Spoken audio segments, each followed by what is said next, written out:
Hey guys, so today we're just gonna be showing you a little bit about the upcoming Blizzard Mecha. Okay, here's the Blizzard Mecha, and we'll be showing you just some sample footages of it in action. Check it out.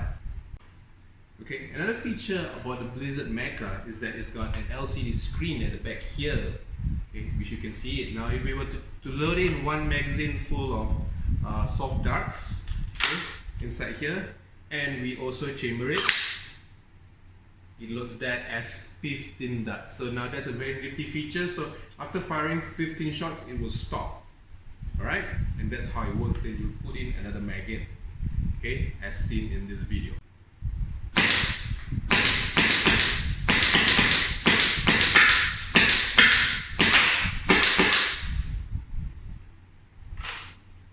Okay?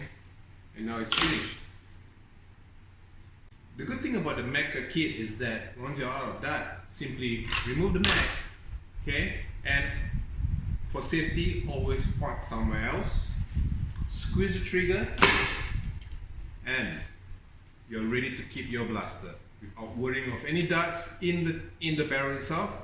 Okay, just unplug the battery, and you're good to keep it. So that's all about the Blizzard Mecha.